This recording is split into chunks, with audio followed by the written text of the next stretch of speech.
नमस्कार, मी स्मिता लाळे. शब्दसृष्टी, कविता, समीक्षा, रसग्रहण आणि बरंच काही या यूट्यूब चॅनलवरती मी आपल्या सर्वांचे हार्दिक स्वागत करते. मला इथे निमंत्रित केल्याबद्दल मी आदित्य जाधव आणि शब्दसृष्टीचे आभार मानते. तसेच माझे नाव सुचवल्याबद्दल कवयित्री मंदाकिनी पाटील यांचेही आभार मानते. अशी जन्मते कविता याच्या 5व्या भागाकडे आपण आता जातो आहोत. मागल्या भागात आपण कवी अशोक बागवे यांच्या कवी आणि रसिक या कवितेत रसिकाने कविता कशी आस्वादावी हे बघितले. अशी कविता आस्वादताना अनेक वेळा रसिक हळूहळू निर्मितीकडे जातो.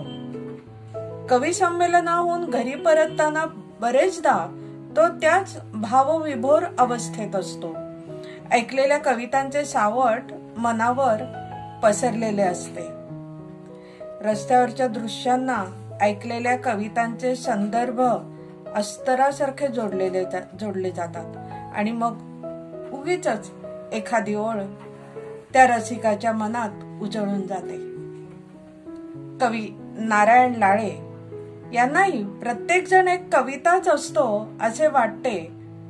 पण असे जरी असले तरी प्रत्येकाच्या मनातून कवितांचे झरे वाहत नसतात.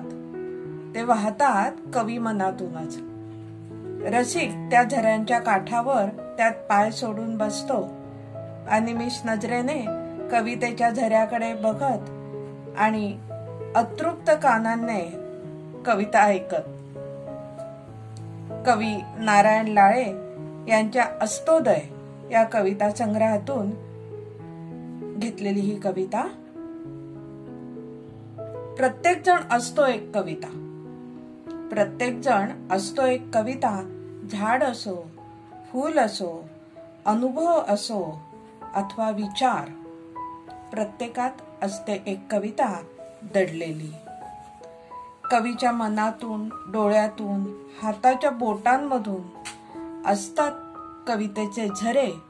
पाझरतात, उतरतात अलगद कागदावर. या झऱ्यांचा उगम शोधू नये कुणी कवीशिवाय. या झऱ्यांचा उगम शोधू नये कुणी कवीशिवाय. त्यानेच ते धाडस करावे. कवी खोदत असतो स्वतःला. कवी खोदत असतो स्वतःला आयुष्यभर आणि त्यालाच सापडतात कवितेचे जिवंत झरे मनात झिरपणारे. ऋषीचे कुळ आणि नदीचे मूळ यात कवितेच्या झऱ्याची ही भर पडली बर का.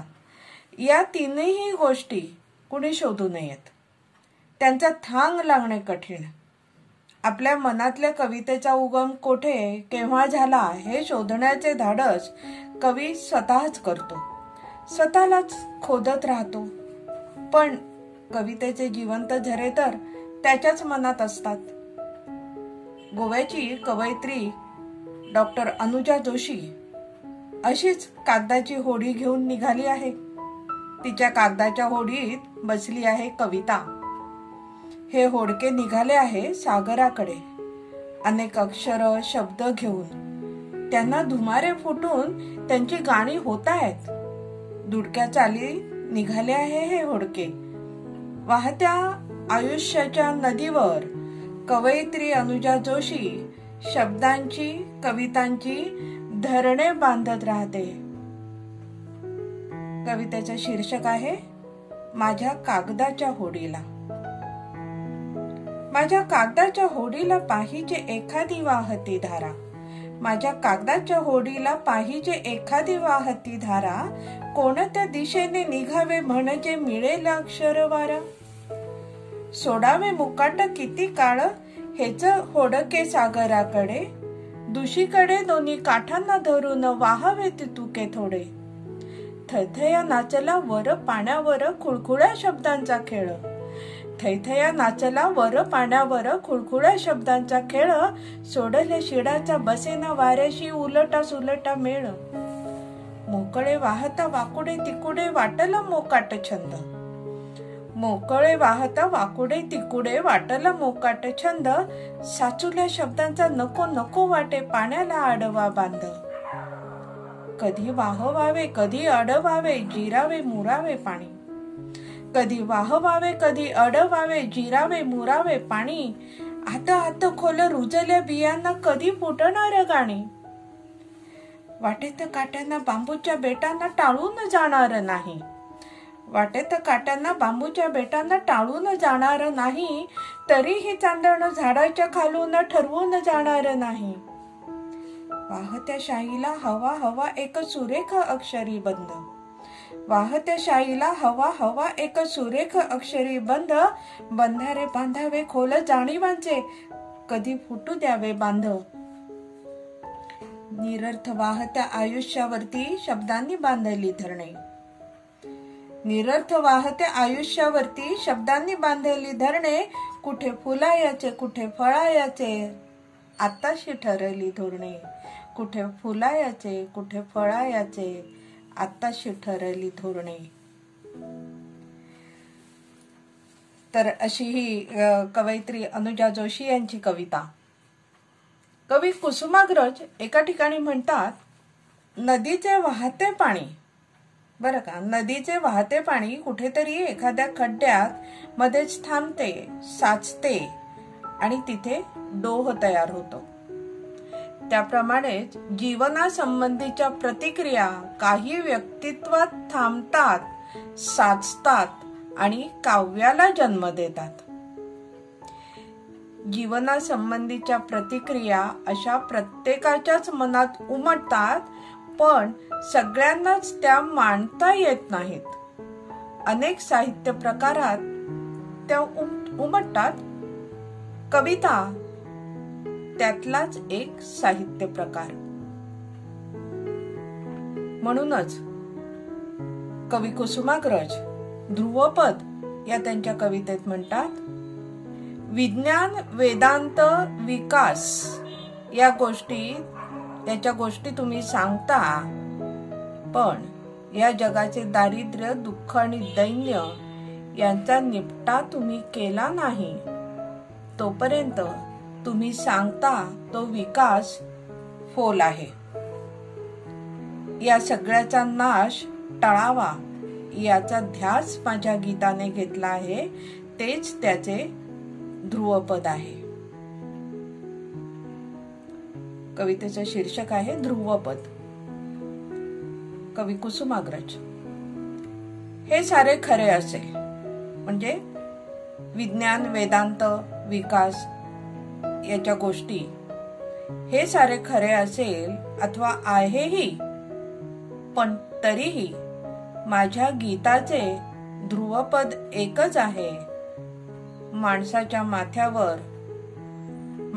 माथ्यावर दारिद्र्यासारखा शाप नाही. पृथ्वीच्या पाठीवर इतके अमंगल, इतके दुःखदायक, इतके भेसूर दुसरे पाप नाही. जोपर्यंत माझ्याजवळ गीतासाठी शब्द आहेत, शब्दासाठी श्वास आहे, तोपर्यंत याच ध्रुवपदाचा माझ्या गीताला ध्यास आहे. कवी कुसुमाग्रज दारिद्र्य, विषमता यावर आपल्या कवितांमधून लिहितच राहिले. कवी मनाला ध्यास असतो पूर्णत्वाचा, त्याचा प्रवास चालूच असतो. या प्रवासात समीक्षकही भेटतात कवीला. त्यांनाही कवी केशवसूत उत्तर देतात, अशी असावी कविता फिरून, तशी नसावी कविता म्हणून, सांगावया कोण तुम्ही कवीला, आहात मोठे पुसतो तुम्हाला. करून या काव्य जगात आणणे, न मुख्य हेतू तदीय मी म्हणे. करून ते दंग मनात गुंगणे, तदीय सुंदर हेतू मी म्हणे.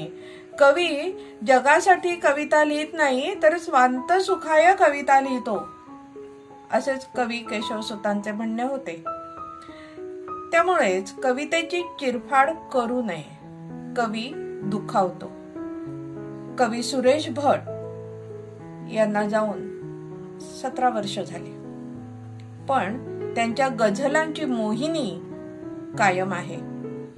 आयुष्यभर त्यांच्या व्यंगावर, स्वभावावर टीका होत राहिली.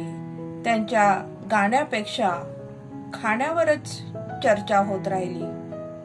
ते सहन न होऊन कवी सुरेश भट एक दिवस लिहून गेले.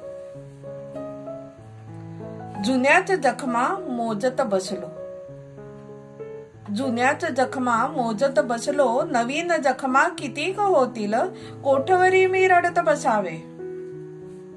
घाव करीत जन असेच हसतील, आता न गाईन मी रडगाणे, आता न गाईन मी रडगाणे, आता न येईल नयनी पाणी, दूर असे मुक्काम परंतु संगे माझी कविता राणी. जर सुटले मार्गावर वादळ, जर सुटले मार्गावर वादळ, वा झाले कडकडुनी गर्जन, म्हणेन मी माझ्या कवितांचे गगन करी लखलखते पूजन, माझ्या कवितांचे गगन करी लखलखते पूजन. असे कवितांचे पूजन होतच राहते. कवी कविता लिहितच राहतो आणि कवितांचे असे पूजन होतच राहते. किती वादळ आली, समीक्षक आले, काही झालं तरी कवी कविता लिहित राहतो. आता इथेच थांबू या भागामध्ये. पुढल्या भागात अशाच आणखी कविता ऐकू, आनंद घेऊ. तोपर्यंत तुम्ही शब्दसृष्टी चॅनल शेअर करा, कमेंट करा. माझ्या या अशी जन्मते कवितेच्या आणखी इतरही शब्दसृष्टीच्या उपक्रमांना, आणि सबस्क्राईब करा. धन्यवाद.